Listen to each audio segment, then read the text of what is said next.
Abrimos, señoras y señores, la tertulia en este jueves 20 de julio del año 2023. Escenario 3-1, 3 virtual, 1 presencial. Bueno, empiezo saludando a quienes están cada uno en su casa o lugar de trabajo. Orden alfabético. Hernán Bonilla, buen día. ¿Qué tal? Buen día, Emiliano, con tertulios y audiencia. Cecilia Aguiluz también, ¿qué tal? ¿Todo bien? Buenos días, un saludo a todos. Ana Laura Pérez, bienvenida. Buenos días. Sí, volví. Volvió.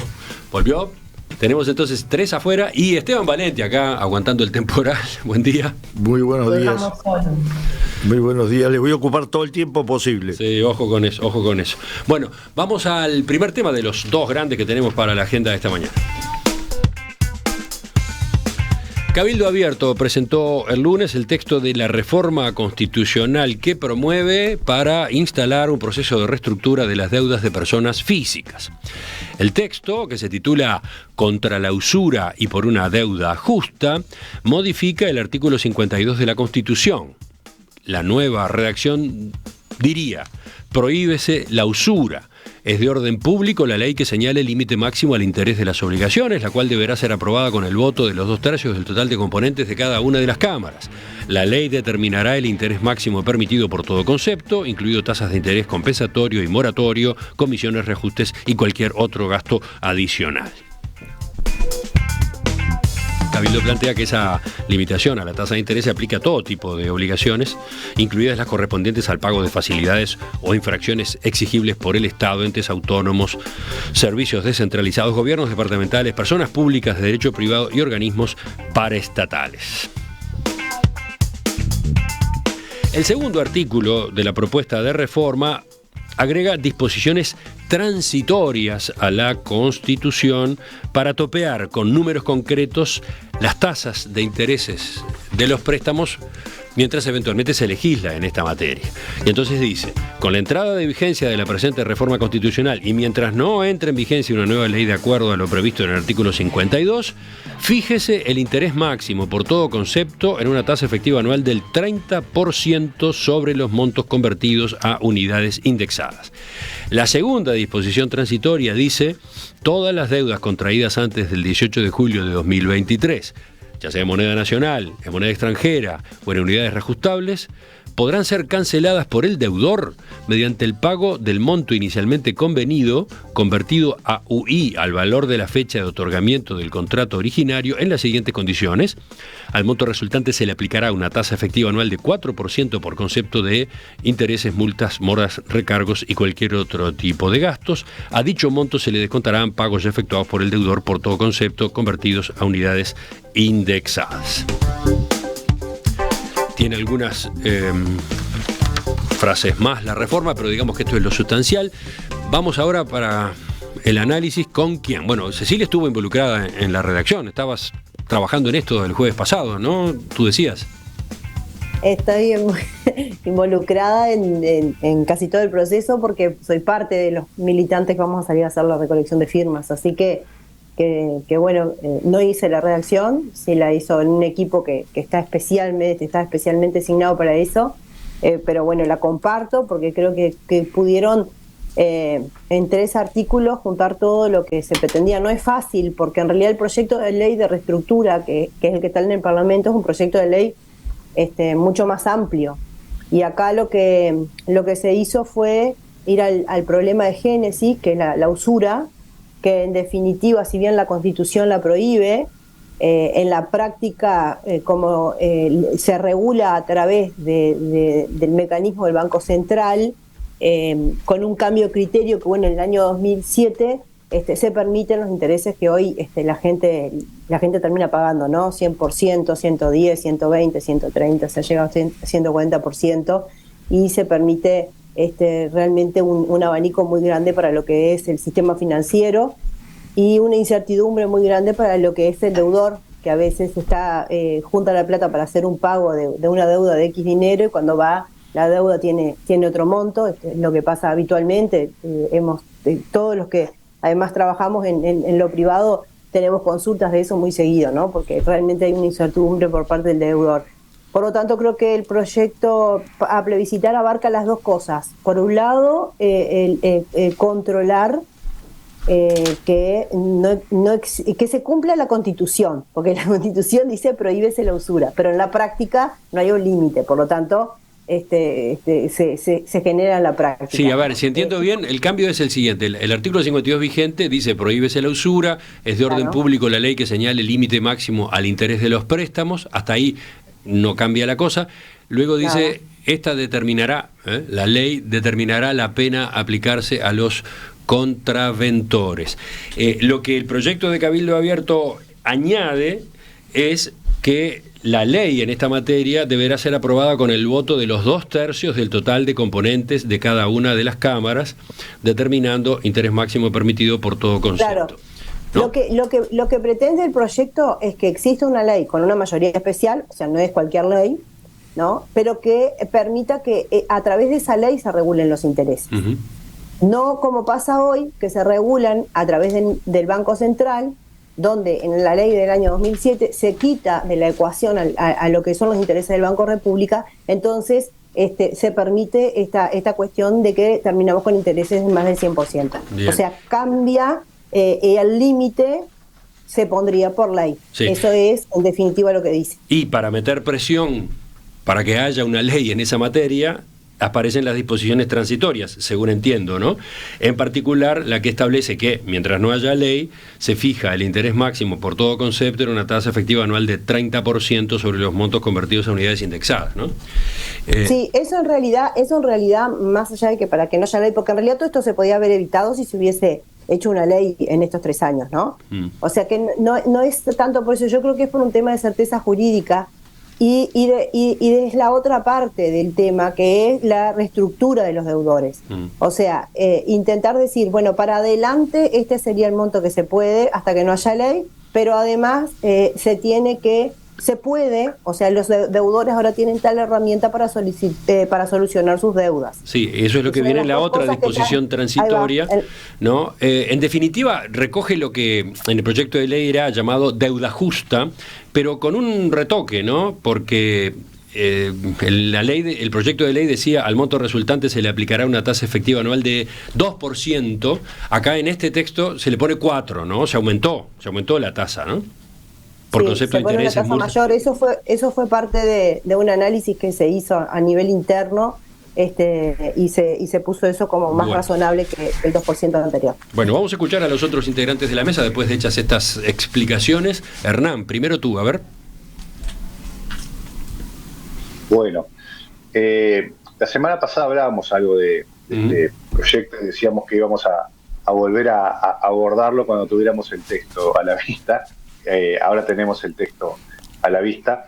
Yo creo que el proyecto en general es malo en términos de que yo creo que, en primer lugar, no es un tema para poner en la Constitución.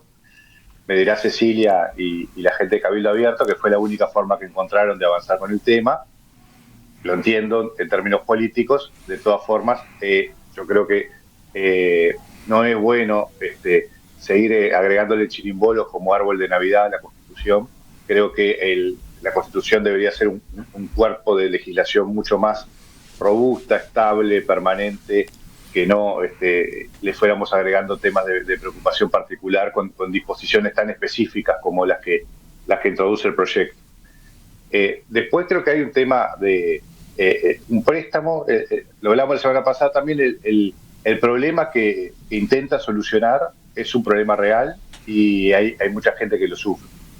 Pero de nuevo, de ahí a esta solución particular yo creo que hay una distancia, ¿no? Los préstamos es un contrato entre privados, el que la persona que lo asume un préstamo se compromete a pagarlo en las condiciones en que lo asumió. Por supuesto que después va a haber situaciones por las cuales aún con buena fe la persona no lo pueda pagar. Y ahí deberían existir mecanismos para que esa persona no quede al margen del sistema financiero, de esa casi muerte civil que puede tener una persona por caer en una deuda, ¿verdad? Pero creo que el establecer el mecanismo, yo creo que el artículo 52 se modifica de una forma que en principio puede ser razonable, ¿no? Se dice que la tasa de interés la fijará por una ley con mayoría especial, y mientras tanto está esta tasa del 30% vigente. Es una tasa notoriamente más baja que muchos préstamos hoy en el mercado, ¿no? Cuando una tasa al consumo puede estar entre 60 y 90%. Ahora, yo soy pesimista de la ley que se puede aprobar en el Parlamento por mayoría de 2/3. La experiencia reciente que hemos tenido es que cada cosa que ha requerido mayoría especial en el Parlamento no se ha podido votar. Entonces, podemos llegar a tener esta ley del 30%, no se sabe hasta cuánto tiempo. Y al topear la tasa de interés a un nivel más bajo del que hoy tiene el mercado, lo que se va a terminar produciendo es no que la gente que hoy accede a esa tasa del 60-90% van a acceder a la tasa del 30%. Es que no van a acceder al crédito, porque las empresas que hoy le prestan no van a prestarle al 30% a quien hoy le prestan al 90% por el análisis de riesgo que tienen. Entonces, ese va a ser un problema también para la gente que aún con tasas altas accede al crédito en el sistema. Y después también creo que, aunque es la tasa que se fija para el concepto de deuda justa para la refinanciación es más alta que en el proyecto de ley, es una tasa muy baja en términos del mercado, está del 4%, y creo que también, aunque yo quiero pensar que no va a haber una reforma constitucional cada tanto tiempo por estos temas, genera un antecedente peligroso para la gente que puede especular con contraer deudas. Yo creo, por lo tanto, como Cecilia decía que iba a firmar y a salir a juntar firmas, yo no voy a firmar y voy a convocar a no firmar por este proyecto. Partamos de la base de que este es un tema que ya discutimos y es, en este orden, es un problema real, lo muestran todos los números, es un problema que no es solo de las financieras y los bancos, digámoslo claramente. Yo tengo un hijo que no le avisaron por 10 meses que tenía un tema en la DGI y le multiplicaron una multa y recargos y tiene que pagar por 30 meses una cifra esotérica. ¿Ah? Está en eso. Lo único que le quedó es la negociación. Y eso pasa con muchísimos casos y problemas, etcétera, en todos planos. Es decir, hoy la sociedad uruguaya tiene un problema serio en la relación con los problemas financieros, con los problemas de deuda. Un país no puede existir sin un sistema de crédito. No puede existir. ¿Está? Absolutamente. Eso no estamos hablando de un tema accesorio, no, estamos hablando de un tema fundamental. ¿Está? Fundamental. Donde además se puede decir que la plata es la mercancía más despiadada y más de mercado que existe.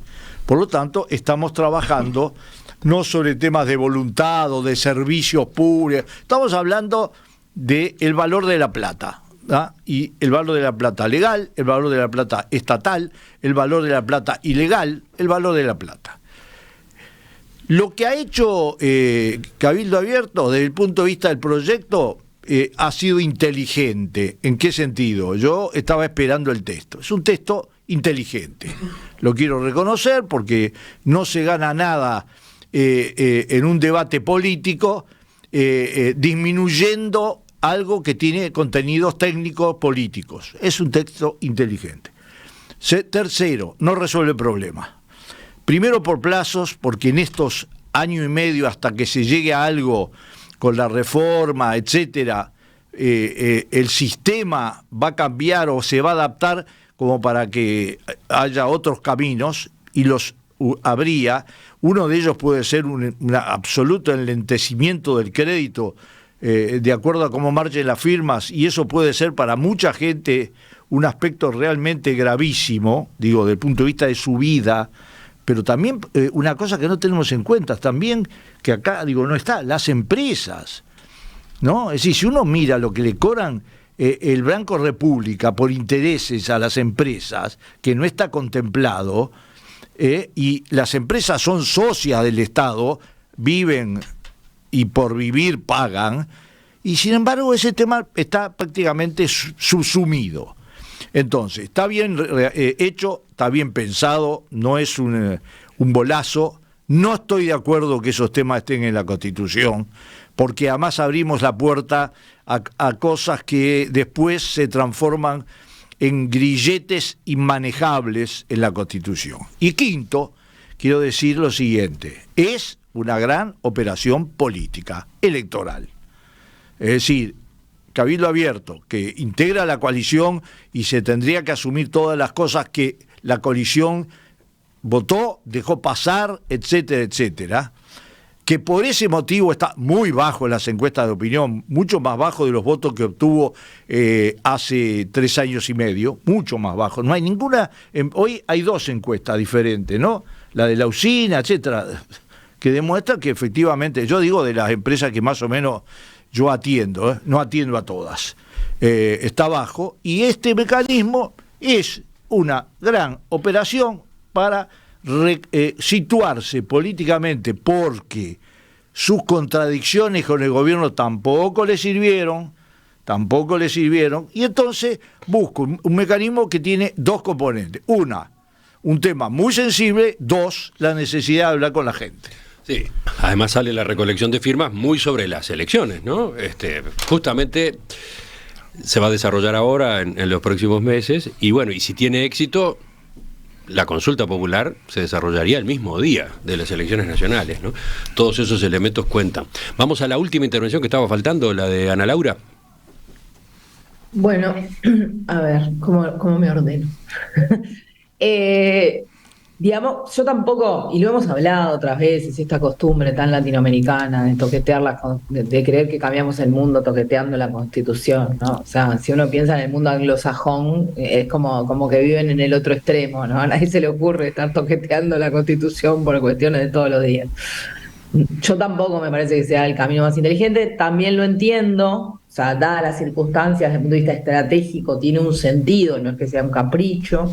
Pero bueno, no es como el mejor. Yo lo que siento es que tengo algunas, digamos, a mí es un problema que siempre históricamente me ha preocupado. Me parece que hay una desprotección terrible en todo lo que es, sobre todo en particular los préstamos al consumo y el tipo de gente que tiene ese como único camino de acceso para cosas como comprarle los útiles a sus hijos todos los marzos.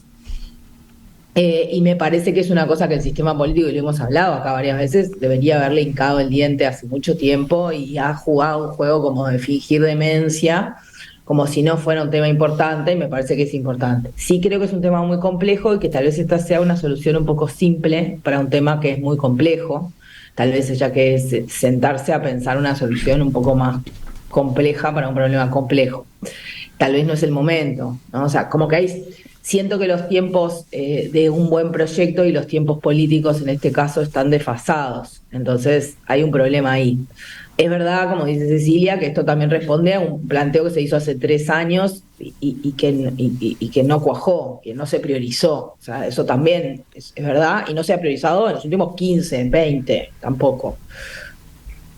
Respecto a algunas cuestiones, yo ahí tengo ciertas matices con algunas cosas en cuanto a, bueno, esto es un contrato, decía Hernán, es un contrato entre privados. Sí, es un contrato entre privados, profundamente desigual, por varios aspectos. Primero, porque en Uruguay no hay educación financiera de calidad. Muchísima gente no tiene cabalmente, no entiende y no tiene una idea clara de qué significa que un préstamo tenga una tasa de interés del 90%.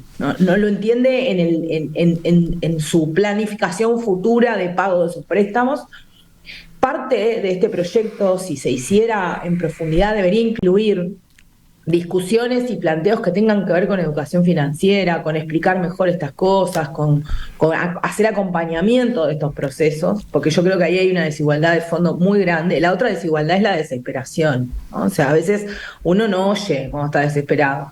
Le dicen las cosas y no las oye porque no tiene otra salida. Entonces ahí me parece que también hay temas que hay que abordar y pensar, porque muchas veces es el camino. Y enganchando con la desesperación es que sí comparto lo que dicen Hernán y muchos economistas. A mí lo que me preocupa de esto es que vos ponés una tasa del 30%, al que le prestaban a 90 no le van a prestar, y lo que va a pasar es que va a ir al sistema informal. Y el sistema informal, además de todas estas cosas, es violento.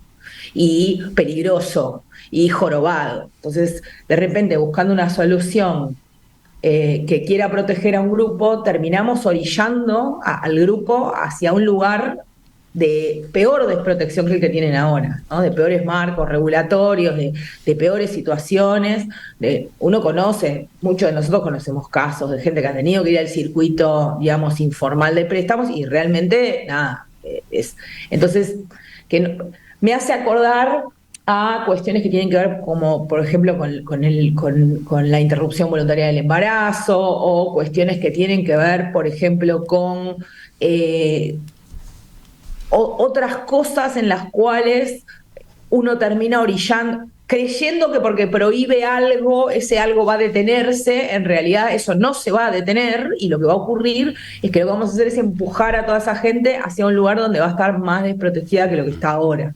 Y realmente eso me parece una de las cuestiones más peligrosas de un proyecto de estas características. Me parece que hay ahí algo que nada, no le van a si le prestaban al 90, no le van a prestar al 30. Eso no va a pasar. Entonces esa gente va a estas primeras 4 intervenciones ya nos dieron un panorama de visiones en torno a esta iniciativa. Aunque esté en la Constitución. ¿Qué pasó, decías? Es que no lo van a prestar al 30, aunque esté en la tabla de Moisés. No. Y es un negocio, está bien. O sea, digamos, lo que decía Hernán.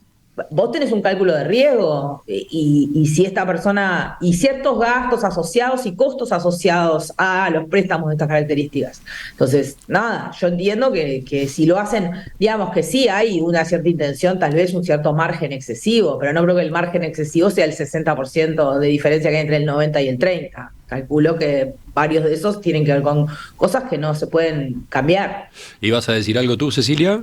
A ver. Sí, yo lo que iba a decir que hoy ya hay 700.000 personas en esa situación. Y pasaron 3 años, hoy ya hay 700.000 personas en esa situación. Cuando se inició el análisis del proyecto de ley, en este país no habían datos públicos de cuántas personas estaban en situación de deudores incobrables.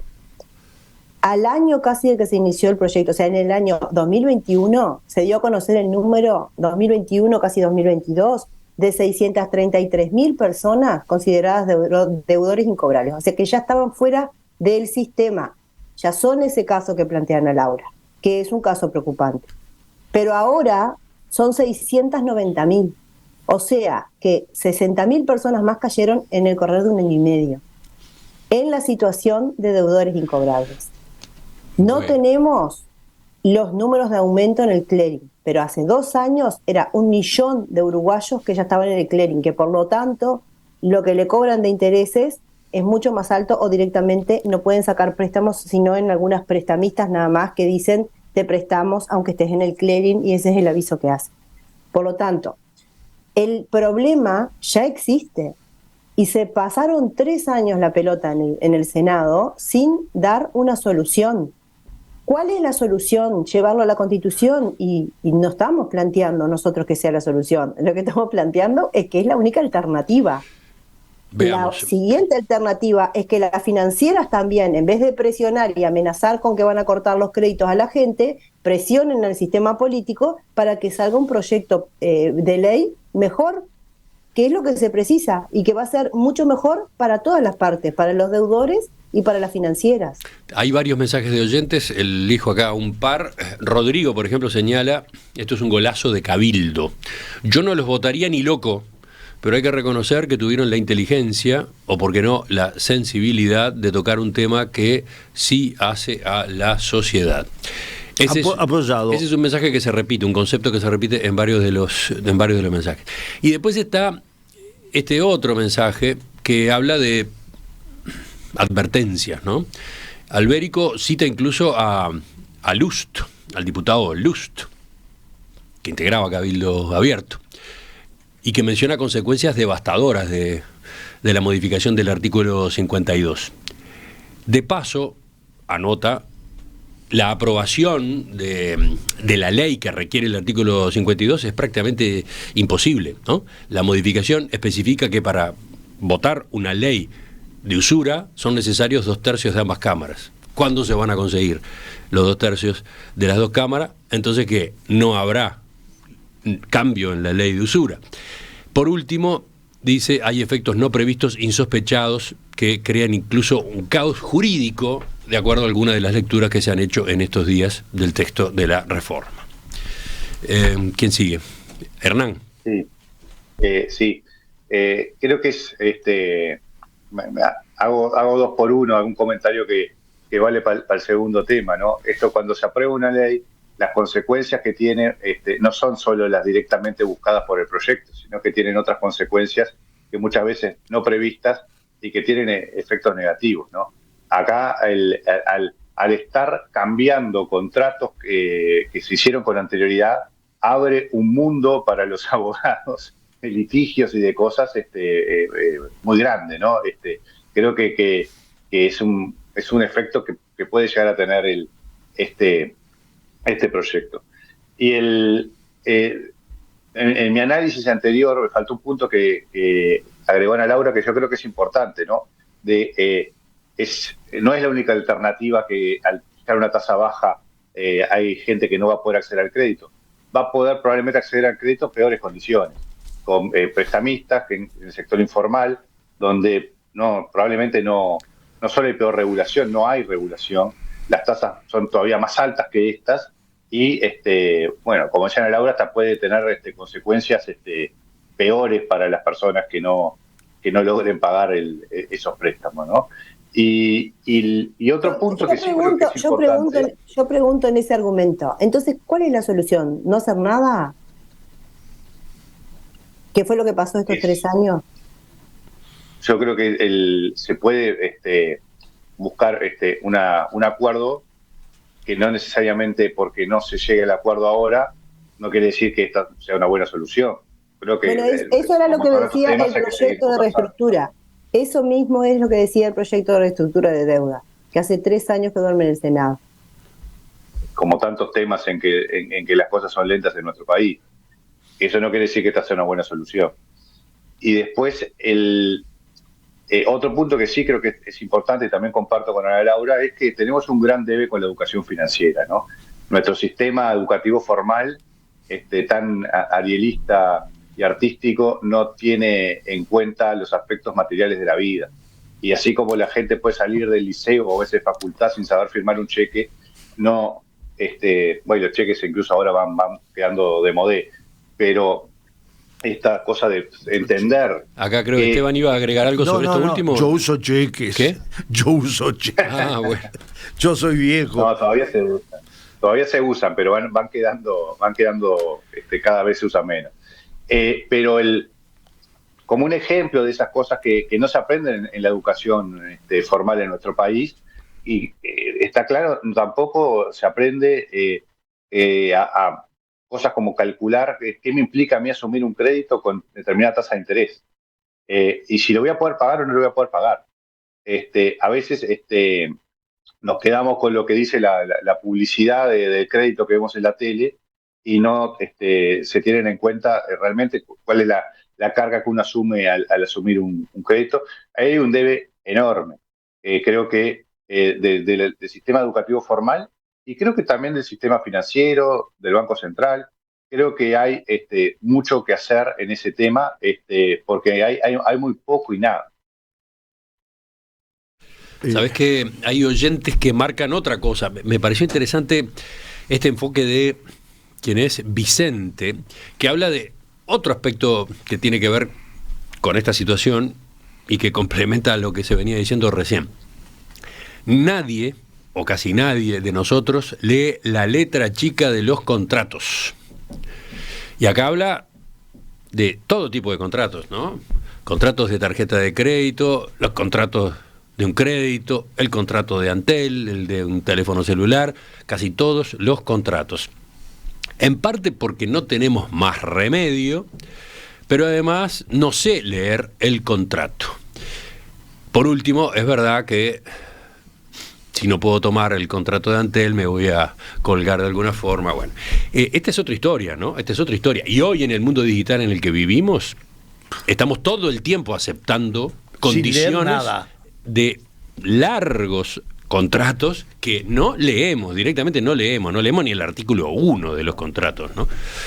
Esta es otra dimensión. Pero decías tú, Esteban. Bueno, a ver, no reiteremos permanentemente que es un problema, porque todos aceptamos que el sistema político, incluido gobiernos anteriores, no lograron o no pudieron o no quisieron afrontar que es un tema que ha ido creciendo en la medida en que las necesidades de la sociedad de financiación ha ido creciendo. Y cuando digo las necesidades, no es solo la pobreza, es también la necesidad de consumo determinado. Entonces, de eso estamos todos de acuerdo. Creo que el 100% de los uruguayos saben que este es un problema, por las cifras que se manejan y por la sensación en la calle de que es un problema.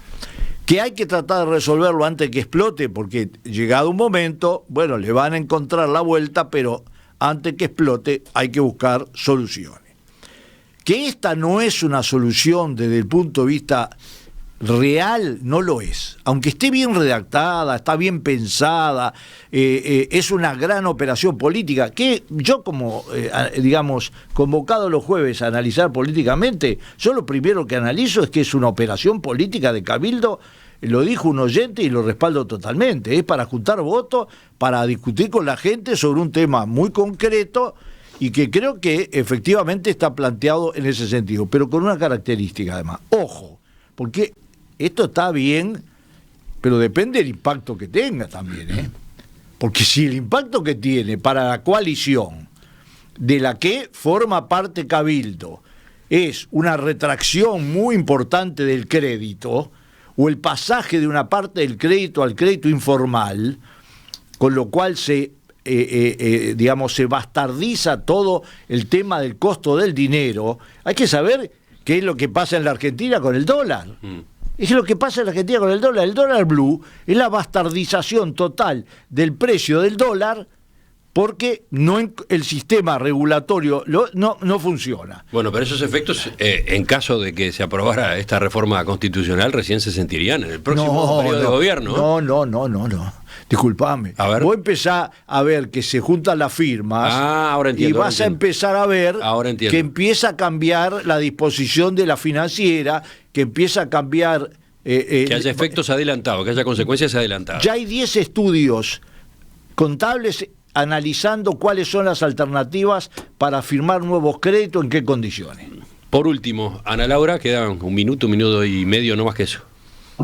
Sí, respecto de este último tema, me interesaba como decir, digamos, que es histórico el uso de este tipo de cosas como estrategia electoral, de acumulación de fuerzas. Digamos, yo no diría que lo inventó el Frente Amplio, pero lo usó muy bien durante muchos años. Entonces, digamos, sí, es clarísimo, pero digamos, a mí no me resulta sorprendente el uso histórico de referéndum y de plebiscito como caminos de acumulación de fuerza, de generación de agenda, de ir midiéndole el aceite a la opinión pública, a la calle. O sea, Cabildo ahora, como decía Cecilia, va a movilizar a sus militantes a buscar firmas, va a hablar con la gente, va a tener un tema de conversación.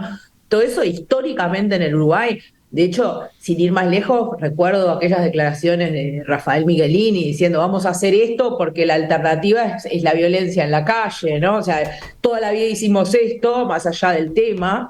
Entonces, me parece que... Y no sé, no me parece que no sea válido. Y además es como muy uruguayo el uso de los mecanismos de democracia directa como sistemas de conexión con la opinión pública, de acumulación de fuerzas en el derredor de las elecciones. Entonces, sí, Cabildo está haciendo eso, pero me resulta a veces llamativo esto de Cabildo está haciendo eso. Y sí, toda la vida, todo. Es lo más normal del mundo. Y funciona, y es lo más normal del mundo. Entonces, Cabildo está sabiendo jugar y está entendiendo ciertas cuestiones de la sensibilidad de la opinión pública cuando elige un tema que, como hemos hablado esta vez y muchas otras, es un tema que a la gente le pega feo y le importa mucho y siente cercanía cuando alguien le viene a hablar de una cosa que tiene mucho que ver con su vida de todos los días. Queda abierto este tema, evidentemente va a estar en la agenda de manera fuerte en los próximos días, las próximas semanas. Volveremos sobre él en otras tertulias. Ahora cambiamos. Vamos a otro asunto muy interesante en un plano completamente diferente.